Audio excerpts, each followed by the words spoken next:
जैसे ही movie start होती है हमें दो बाइकर स्टंट करते हुए दिखाए जाते हैं। दोनों बाप बेटा थे। बेटी का नाम जॉनी होता है और स्टंट करते करते जॉनी की बाइक का बैलेंस आउट हो जाता है और वो गिर जाता है। शो से फारिग होने के बाद जॉनी के फादर गुस्से से कहते हैं, देखो आज तो ऐसा हो गया, लेकिन आइंदा तुम अपना फोकस पूरा का पूरा अपने काम पर रखना। वो घर जाता है तो उसकी नजर नीचे गिरे हुए एक पेपर पर पड़ती है। जब वो उठाकर उसे पढ़ता है तो उस पर क्लियरली लिखा होता है कि उसके फादर को चेस्ट कैंसर है। काफी परेशान हो जाता है और अपना ध्यान इधर उधर लगाने के लिए वो अपनी बाइक को रिपेयर करने के लिए चला जाता है कि तभी वहाँ पर एक गोरा आदमी आता है और कहता है कि जॉनी, मुझे तुम्हारी बाइकिंग स्किल्स काफी अच्छी लगती हैं और हो सकता है कि किसी दिन तुम मेरे लिए भी काम करो। जॉनी उससे पूछता है कि अच्छा, क्या आपका भी कोई शो है? तो वो कहता है कि हाँ, दुनिया का सबसे बड़ा शो। उसके बाद वो उससे कहता है कि तुम्हारे फादर को कैंसर है ना? तो जॉनी हैरान होकर पूछता है कि आपको किसने बताया? वो कहता है, इस बात को छोड़ो, मैं तुम्हारे फादर को बिल्कुल ठीक कर सकता हूँ, लेकिन इसके बदले में तुम्हें मेरी एक बात माननी पड़ेगी। जॉनी उससे पूछता है कि चलो बताओ, कितने पैसे लोगे तुम इस चीज के? तो वो बुरा आदमी कहता है कि तुम्हारी सोल यानी तुम्हारी रूह। इस पर जॉनी काफी हंसने लगता है क्योंकि उसे इन बातों पर यकीन ही नहीं आ रहा होता। वो बुरा आदमी उसे एक कॉन्ट्रैक्ट पेपर निकाल कर देता है और जैसे ही जॉनी उसे पढ़ने लगता है तो उसके हाथ में एक पेन चुभ जाती है, जिसकी वजह से उसके हाथ से खून का एक कतरा आ जाता है और उस पेपर पर लग जाता है। वो आदमी उससे वो कॉन्ट्रैक्ट पेपर छीन लेता है और कहता है कि दिस इज इनफ।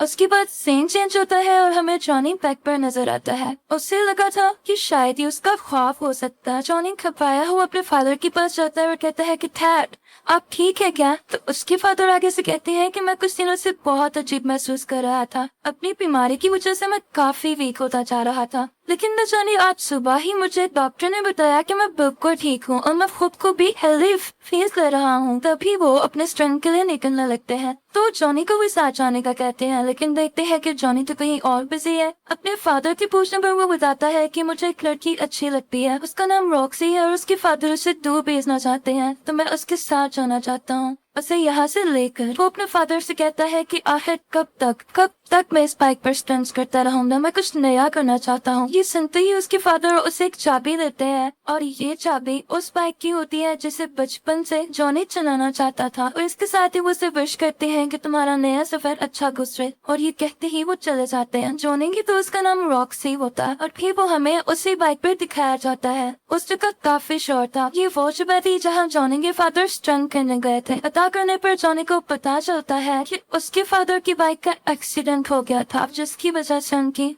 डेथ हो गई। फिर उसके सामने वही आदमी आता है जिसने उससे कॉन्ट्रैक्ट साइन करवाया था। जॉनी अपने फादर की डेथ को लेकर काफी परेशान था और इसी परेशानी में बाइक चलाते चलाते वो स्लिप होता है और बहुत बुरी तरह गिर जाता है। और यहाँ पर वो आदमी दोबारा दिखाया जाता है। उसे देखकर जॉनी गुस्से से कहता है कि तुम मेरा पीछा क्यों नहीं छोड़ रहे? तुम नहीं मेरे फादर को मारा है, तुम कैसे जानते थे कि उन्हें कैंसर है? वो बुरा आदमी कहता है कि मैंने तो उनका कैंसर बस ठीक किया है, लेकिन हमारी डील में वो कैसे आ सकते थे? वो जॉनी के करीब आता है और उसकी चेस्ट यानी सीने पर हाथ रखकर कहता है कि मैं दोबारा आऊंगा। वो कहता है कि भूल जाओ अपने दोस्तों को, अपने रिश्तेदारों को और अपने प्यार को, तुम अब मेरे अंदर काम करोगे। ये सब होते ही जॉनी को झटका लगता है और वो गिर जाता है और उसकी आंखें आग की तरह लाल हो जाती हैं। उसके बाद वो रॉक्सी के पास जाता है जिस जगह से उन दोनों ने मिलकर जाना था, लेकिन वो उसके पास नहीं जाता बल्कि आगे चला जाता है। फिर हमें कुछ साल बाद का सीन दिखाया जाता है जब जॉनी बहुत बड़ा स्टंटमैन बन चुका था। यहाँ पर जॉनी ने बहुत डेंजरस स्टंट करना था जिसके नीचे काफी ज्यादा कार्स को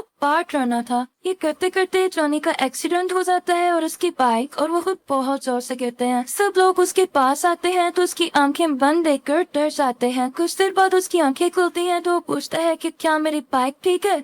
तो सब कहते हैं कि हाँ। लोग काफी हैरान हो जाते हैं कि उन्हें तो कोई चोट ही नहीं आई। साथ ही टीवी पर यह न्यूज ब्रेक हो जाती है कि जॉनी बहुत स्ट्रॉन्ग स्टंटमैन है और उसे कुछ नहीं हो सकता। जॉनी के दोस्त उससे कहते हैं कि लगता है कोई फरिश्ता तुम्हारी जान बचाता है। तो जॉनी आगे से कहता है कि फरिश्ता या शैतान। हीरो हमें एक बार का सीन दिखाया जाता है जहाँ पर एक आदमी आता है और उसके आते ही सब कुछ फ्रीज होना शुरू हो जाता है। लोग उसे ब्लैक हार्ट के नाम से जानते थे। वो अंदर जाकर सबको मारने लगता है, लेकिन वहाँ पर 3 लोग ऐसे मौजूद थे जो कि इंसान नहीं थे। वो उससे पूछते हैं कि यार तुम यहाँ क्या लेने आए हो। वो कहता है कि मैं यहाँ सैंडविच का कॉन्ट्रैक्ट लेने आया हूँ। वो यहाँ करीब किसी ग्रेवयार्ड यानी कब्रिस्तान में छुपाया गया है और तुम लोग उसे ढूंढने में मेरी मदद करो। वो कहता है कि जैसे ही वो कॉन्ट्रैक्ट मुझे मिल गया हम पूरी दुनिया पर राज करेंगे। उनमें से एक शख्स पूछता है कि तुम्हारे बाप का क्या होगा। तभी हमें उसका बाप दिखाया जाता है और ये वही बुरा आदमी था जिसने जॉनी से कॉन्ट्रैक्ट साइन करवाया था। वो बाहर अपने बाप के पास जाता है और कहता है कि हर चीज की कस्टडी मुझे दे दे, अब ये मेरा टाइम है। उसका बाप कहता है कि हाँ तुम्हारा टाइम भी आएगा, लेकिन बच्चे ये मेरा टाइम है। ब्लैक हार्ट अपने बाप से कहता है कि आप जानते हैं आप भी यहाँ खड़े खड़े मेरा कुछ नहीं बिगाड़ सकते। उसका बाप कहता है कि मेरा राइड है तो मैं नहीं छोड़ने वाला। ब्लैक हार्ट उसे टोन करते हुए कहता है कि वो गोस्ट राइडर, मैं तुम दोनों को जिंदा दफना दूंगा। और ये सुनकर वो वहाँ से चले जाता है। ये बुरा आदमी एक शैतान था और गोस्ट राइडर इसके अंदर काम करता था। उसके बाद हमें जॉनी दिखाया जाता है जो कि अब तक की सबसे बड़ी जंप लगाने के लिए तैयार हो रहा था। वहाँ कुछ रिपोर्टर्स उसका इंटरव्यू लेने के लिए आते हैं तो जॉनी बोलता है कि मैं किसी को इंटरव्यू नहीं देता। तो पीछे से एक लड़की की आवाज आती है कि क्या अपने दोस्त को भी इंटरव्यू नहीं दोगे। असल में वो रॉक से थी। तो जॉनी उसके पास आता है और अपना इंटरव्यू स्टार्ट करते हैं वो लोग। जॉनी जब वहाँ स्ट्रेंथ लगाने के लिए जाता है तो वहाँ गाड़ियों की जगह 6 बड़े हेलीकॉप्टर्स होते हैं और आज जॉनी ने इन हेलीकॉप्टर से ऊपर से जंप लगानी थी। अब टाइम आता है जंप लगाने का और दिखाया जाता है कि जॉनी ने बड़े आराम से जंप लगा ली। सब लोग बहुत हैरान होते हैं। इसके बाद वो रॉक्सी से मिलने जाता है जो कि उससे बहुत नाराज थी। वो इसलिए क्योंकि इन दोनों ने मिलकर कहीं दूर चले जाना था, लेकिन जॉनी उससे मिलने तक नहीं आया। लेकिन जॉनी उसे किसी तरह मना लेता है और रात 8 बजे वो लोग एक मीटिंग रखते हैं। जॉनी जब रेडी हो रहा होता है तो देखता है कि उसके हाथ काफी रेड हो गए थे और जब वो उस पर पानी डालता है तो देखता है कि उसके हाथों से धुआं उठने लगता है और उसके बाद उसको अपना नाम सुनाई देता है, जॉन।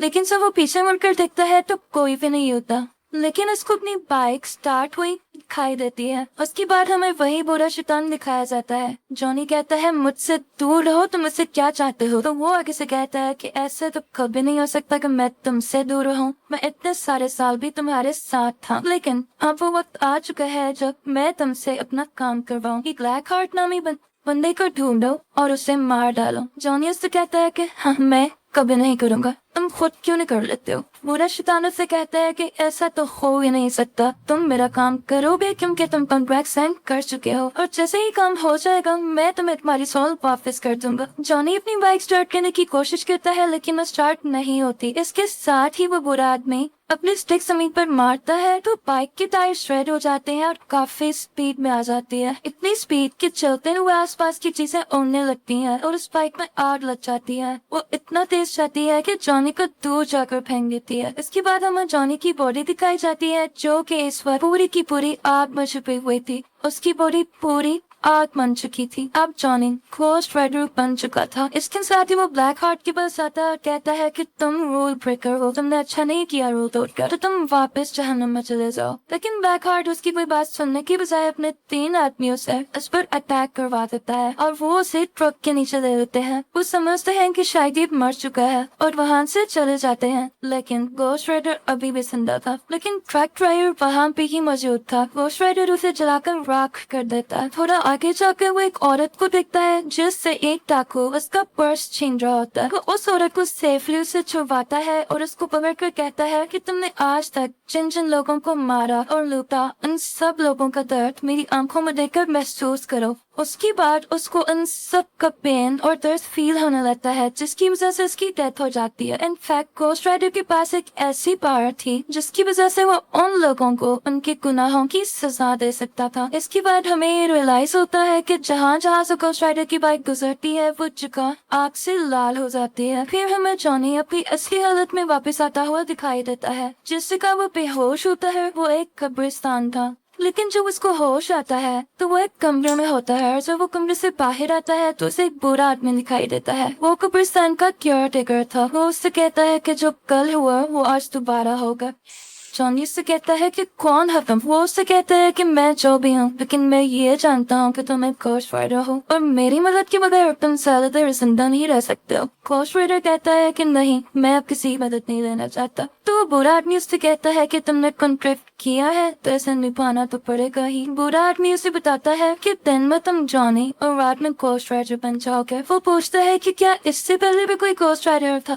तो वो बुरा आदमी कहता है कि हाँ, आज से 150 साल पहले एक गांव सैन मैकेन्जा में रहने वाला घोस्ट राइडर बना था। वो बताता है कि सैन मैकेन्जा एक बहुत ही अच्छा और पीसफुल गांव था, लेकिन वहाँ पर कोई आदमी आया और उसने इन सब में दूरियां डाल दी, जिसके बाद गांव के लोग अपने ही लोगों को मारने लग गए और उन सब की सोच अभी भी उस गांव में है। जॉनी उससे पूछता है कि इस सब से ब्लैक हार्ट का क्या कनेक्शन है। तो बुरा आदमी बड़ा हैरान होता है कि क्या तुम उसके पीछे हो। तो जॉनी बताता है कि हाँ, उसके साथ और भी लोग हैं। तो वो बुरा आदमी बताता है कि वो सब पहले फरिश्ते थे जिन्हें जमीन पर निकाल दिया गया था और अब वो इस इंतजार में है कि दुनिया कब खत्म हो। बुरा आदमी उससे कहता है कि तुम यहाँ पर सेफ हो क्योंकि वो खुदा के घर में तो नहीं दाखिल हो सकते ना। जॉनी उससे कहता है कि ठीक है, आपने मुझे बताकर अच्छा किया कि मैं शैतान का शिकारी हूँ, लेकिन मैं यहाँ नहीं रुक सकता। जॉनी जब वापस आता है तो देखता है कि पूरा का पूरा शहर तबाह हो चुका है, रोड्स टूट चुकी हैं और किसी को कुछ नहीं पता था कि इसे किसने किया। फिर उसे अपने दोस्त शौक से दिखाई जाती है जो किसी का इंटरव्यू ले रही थी, लेकिन यहाँ पर वो उससे नाराज होती है क्योंकि वो इस बार भी नहीं मिला था उससे और वो वहाँ से चली जाती है। उसके बाद जॉनी अपने घर आता है और घोस्ट राइडर पर लिखी हुई किताबें पढ़ता है। उसमें ये लिखा होता है कि अगर वो चाहे तो अपनी आप को मिटा सकते हैं और उस पर कंट्रोल पा सकते हैं। और फिर जॉनी उसी तरह ट्राई करता है। वो अपने हाथ से आग बाहर निकालता है और उसके कंट्रोल में आ भी जाती है। उसके बाद रॉक्सी दोबारा आती है और उससे कहती है I'm sorry, मैं इस तरह से तुमसे बात नहीं करना चाहती थी। और जॉनी के कमरे में लगी हुई उन दोनों की पिक्चर को देखती है, लेकिन जॉनी उससे कहता है कि आओ मैं तुम्हें तुम्हारी कार तक छोड़ देता हूँ। जॉनी भी ये सब नहीं करना चाहता था, लेकिन उसे करना पड़ा क्योंकि अब रात हो रही थी और उसके घोस्ट राइडर बनने का टाइम भी आ रहा था। रॉक्सी कहती है कि तुम्हारे साथ मसला क्या है, तुम चाहते क्या हो। जॉनी उसे बताता है कि अगर मैंने तुम्हें सच बता दिया तो तुम मेरे साथ रहना पसंद नहीं करोगी। रॉक्सी कहती है तुम एक बार बोल कर तो देखो। जॉनी उसको सब कुछ सच बता देता है, लेकिन रॉक्सी को इस बात पर बिलीव ही नहीं होता और वो वहाँ से चली जाती है। सिटी में जो इतनी ज्यादा तबाहियां हुई थी, उन सब का रिस्पॉन्सिबल पुलिस घोस्ट राइडर को ठहरा रही थी और वो उसे अरेस्ट कर जेल में बंद कर देते हैं। लेकिन जैसे ही रात होती है वो जेल की रूल्स को मेल्ट कर बाहर आ जाता है और अब वो ब्लैक हार्ट से मिलने के लिए निकल जाता है। ब्लैक हार्ट को जब भी पता चलता है तो वो अपने आदमी से कहता है कि जाओ उसे रोको जाकर, और दूसरी तरफ से पुलिस भी उसका पीछा कर रही होती है। यहाँ पर ये सीन क्रिएट होता है कि ब्लैक हार्ट का एक आदमी घोस्ट राइडर को बुलाकर भागने लगता है। अब घोस्ट राइडर उसके पीछे भागने लगता है और घोस्ट राइडर के पीछे पुलिस। यहाँ पर एक बिल्डिंग आती है और घोस्ट राइडर सीधा अपनी बाइक उस बिल्डिंग के ऊपर चढ़ा देता है, जिसे देखकर लोग काफी डर जाते हैं और हैरान हो जाते हैं। ये सब कुछ शौक से भी देख लेती है और अब उसे यकीन होने लगता है कि शायद जॉनी सच बोल रहा था। बिल्डिंग के ऊपर पहुँचते ही घोस्ट राइडर ब्लैक हार्ट के आदमी को पकड़ लेता है, लेकिन उसे कोई फर्क नहीं पड़ता क्योंकि उसके अंदर हवा की पावर थी। लेकिन साथ ही घोस्ट राइडर एक चेन निकालता है और उसमें अपनी आग भरकर उसके इर्द गिर्द लपेटना शुरू कर देता है, जिसकी वजह से वो भी जलकर मर जाता है। इसके बाद जॉनी दोबारा उसी आदमी के पास जाता है जिसने उसे घोस्ट राइडर के बारे में बताया था। जॉनी उससे पूछता है कि ये सब कैसे खत्म होगा, तो वो उसे बताता है कि ये सब ब्लैक हार्ट को मारते ही खत्म हो जाएगा। फिर वो आदमी उसे एक ग्रेव में ले जाता है और उस कब्र पर स्ले लिखा होता है। वो आदमी बताता है कि ये भी एक घोस्ट राइडर था और सैन मैकेन्जा में जो सोल्स का कॉन्ट्रैक्ट हुआ था उसके मुताबिक इसे भेजा गया था सोल्स को लेने के लिए। लेकिन जब इसने देखा कि ये काम तो बहुत मुश्किल है तो इसने ये कॉन्ट्रैक्ट ब्लैक हार्ट को नहीं दिया और लेकर वहाँ से भाग गया। ब्लैक हार्ट ये कॉन्ट्रैक्ट पाना चाहता है क्योंकि वो इससे बहुत ज्यादा पावरफुल हो जाएगा, लेकिन इस दौरान तुम अपने लोगों के करीब बिल्कुल मत जाना क्योंकि वो तुम्हारे अपने लोगों को ही यूज करेगा तुम्हारे अगेंस्ट करके। अब जॉनी रॉक्सी के पास जाता है, लेकिन वहाँ देखता है कि ये क्या, यहाँ तो ब्लैक हार्ट पहले से ही मौजूद था। ब्लैक हार्ट उसे गले से पकड़ लेता है। तभी जॉनी भी घोस्ट राइडर बन जाता है और औरता उसी के गले को पकड़ कर कहता है कि मेरी आंखों में देखो, जितना लोगों के साथ तुमने बुरा किया ये हमारा, उन सब का दर्द मेरी आंखों में महसूस करो। ब्लैक हार्ट उसे कहता है कि तुम्हारी ये पावर मेरे ऊपर काम नहीं करेगी क्योंकि मुझ में तो रूह ही नहीं है और ये कहते ही उसे जोर से धक्का देता है और इसके बाद वो उससे कहता है कि आज के बाद तुम मेरे बाप के साथ नहीं बल्कि मेरे लिए काम करोगे, और अगर तुम चाहते हो कि तुम्हारी दोस्त रॉक्सी की जान बच जाए तो उसे सैम मैकेन्जा में उसी कॉन्ट्रैक्ट के साथ मिलना। इसके बाद ब्लैक हार्ट वहाँ से जाता है और रॉक्सी को उठा ले जाता है। दूसरी तरफ जॉनी उसी बुरे आदमी के पास जाता है और कहता है कि मुझे किसी भी हाथ में अपनी दोस्त को बचाना है। वो कॉन्ट्रैक्ट उसी आदमी के पास था। जॉनी उससे कहता है कि काइंडली आप मुझे कॉन्ट्रैक्ट दे दीजिए। बुरा आदमी उससे कहता है कि नहीं, इससे पूरी दुनिया तबाह हो जाएगी। जॉनी उससे कहता है कि प्लीज आप मुझ पे यकीन करें, उन्होंने मेरी सोल ली है लेकिन मुझे खरीदा नहीं है, मुझमें अब भी मोहब्बत का जज्बा मौजूद है। तो बुरा आदमी भी उससे कहता है कि हाँ मैं जानता हूँ, तुमने एक कॉन्ट्रैक्ट लालच में नहीं बल्कि मोहब्बत में किया था और इसीलिए कोर्ट भी तुम्हारा साथ दे रहा है। अब मुझे लगता है कि तुम ही हो जो ब्लैक हार्ट को मार सकते हो। उसके बाद वो बुरा आदमी कहता है कि चलो ठीक है, लेकिन सैम मैकेन्जा गांव यहाँ से 500 मील दूर है तो हमें अभी निकलना चाहिए। जॉनी हैरान होकर पूछता है हमें, मतलब? इसके साथ ही वो बुरा आदमी सीटी मारता है और वहाँ से घोड़ा निकल आता है। तो वो उस घोड़े पर बैठ जाता है और जॉनी से कहता है कि मेरा आखिरी सफर अभी बाकी है। कहते ही वो अपनी हैट पहनता है तो हम क्या देखते हैं कि वो भी एक गोस्ट राइडर में बदल जाता है। इनफैक्ट वो भी एक गोस्ट राइडर था और ये वही आदमी था जिसने सैम मैकेन्जा का कॉन्ट्रैक्ट ब्लैक हार्ट को नहीं दिया था। उसके बाद ये दोनों अपनी अपनी सवारियों पर सैम मैकेन्जा गांव के लिए निकल जाते हैं। वहां पहुंचते ही वो आदमी कहता है कि बस मैं अब और आगे नहीं चल सकता क्योंकि मैं सिर्फ एक बार और गोस्ट राइडर बन सकता था और ये चांस मैंने आज के लिए बचा कर रखा था। ये कहते ही वो वहाँ से चला जाता है। अब जॉनी अंदर दाखिल होता है। ब्लैक हार्ट का एक ही आदमी जो कि अब बच गया था वो गोस्ट राइडर को पानी के अंदर का केव से मारने की कोशिश करता है, लेकिन तभी जॉनी गोस्ट राइडर में बदल जाता है और तब उसी को पानी के अंदर करके मार देता है। इसके बाद वो ब्लैक हार्ट के पास जाता है और उसे कहता है कि अब तुम रॉक्सी को छोड़ दो, लेकिन ब्लैक हार्ट रॉक्सी को दूर फेंक देता है। जॉनी के हाथ में वो कॉन्ट्रैक्ट होता है। वो ब्लैक हार्ट की आगे बढ़ता है लेकिन उसे पकड़ाता नहीं और साथ ही वो गोस्ट राइडर बन जाता है। उन दोनों में बहुत फाइट होती है। तभी हमें दिखाया जाता है कि सूरज निकल रहा है और ब्लैक हार्ट इस चीज का फायदा उठाकर गोस्ट राइडर को उठाकर रोशनी वाली जगह पर फेंक देता है और तभी वो जॉनी बन जाता है। वो विलेज देखने में बहुत खौफनाक था क्योंकि वहाँ पर बहुत सारे सोल्स थी। इसके साथ ही ब्लैक हार्ट वो कॉन्ट्रैक्ट उठाता है और इसे ऊंची ऊंची पढ़ने लगता है कि यहाँ जितनी भी सोल्स मौजूद हैं आओ और मेरे अंदर समा जाओ। ये सुनते ही तमाम सोल्स उसके अंदर आने लगती हैं और ब्लैक हार्ट की आंखें बहुत ज्यादा अलर्ट हो जाती हैं क्योंकि अब उसके पास बहुत सारी पावर्स आ गई थी। रॉक्सी जल्दी से गोस्ट राइडर के पास जाती है और उसे कहती है कि चलो अब हमारा जाने का वक्त हो चुका है, जो इसे चाहिए था वो हमने दे दिया। तो जॉनी उससे कहता है कि नहीं, इस कॉन्ट्रैक्ट को मैंने ही शुरू किया और अब मैं ही इसे खत्म करूंगा। रॉक्सी उससे पूछती है कि आखिर तुम ही क्यों? तो जॉनी उससे कहता है क्योंकि मैं गोस्ट राइडर हूँ। इसके बाद ब्लैक हार्ट जॉनी की तरफ बढ़ता है। जॉनी उसे बहुत ज्यादा फायर्स मारता है लेकिन उसे कोई फर्क नहीं पड़ता। वो उसे धक्का देता है तो उसके हाथ से गन भी गिर जाती है।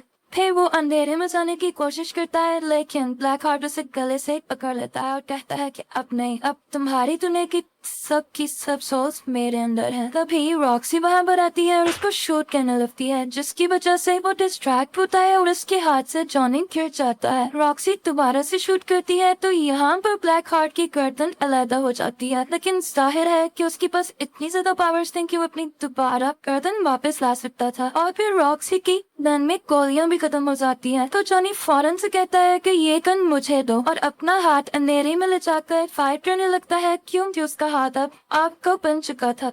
और इसके साथ ही ब्लैक हार्ट के टुकड़े टुकड़े हो जाते हैं और वो सब की सब सोल्स उसमें से निकलने लगते हैं। लेकिन एज आई टोल्ड उसके पास बहुत सारी पावर्स थे तो वो दोबारा से सब सोल्स को इकट्ठा करता है और अपनी असली शक्ल में वापस आ जाता है। लेकिन हम गोस्ट राइडर जानता था कि ब्लैक हार्ट को कैसे मारना है। वो उसके पास जाता है और कहता है कि तुम्हारे अंदर जितने भी सोल्स हैं उन्होंने जिसको मारा है उन लोगों के दर्द को तुम महसूस करो। इसी के साथ उसको दर्द महसूस होने लगता है और इतनी सारी सोल्स होने की वजह से वो इतना सारा दर्द बर्दाश्त ही नहीं कर पाता और यहाँ पर फाइनली उसकी डेथ हो जाती है। इसके बाद हमें ब्लैक हार्ट का फादर यानी वो पूरा शैतान दिखाया जाता है। वो जॉनी के पास आता है और कहता है कि शाबाश, तुमने मेरा काम कर दिया, अब मैं तुम्हें आजाद करता हूँ, तुम चाहो तो अपनी एक नई जिंदगी शुरू कर सकते हो, एक नॉर्मल लाइफ। जॉनी कहता है कि नहीं, अब मैं ऐसे ही जीऊंगा और इन पावर्स को, इन एबिलिटीज को मैं तुम्हारे अगेंस्ट ही यूज करूंगा। और जहाँ कहीं भी किसी का कत्ल होगा तो देखना मैं वहाँ जरूर मौजूद होऊंगा और मैं तुम्हारे किए किस हिसाब तुम्हें देख कर रहूंगा। वो बुरा आदमी कहता है कि मैं तुम्हें छोड़ूंगा नहीं, तो गोस्ट राइटर कहता है कि हम डरने वालों में से नहीं है। इसके बाद वो अपने स्टिक जोर से जमीन पर मारता है और एक जोरदार चीख मारकर वहाँ से गायब हो जाता है और इसी के साथ मूवी का एंड हो जाता है। Thank you for watching.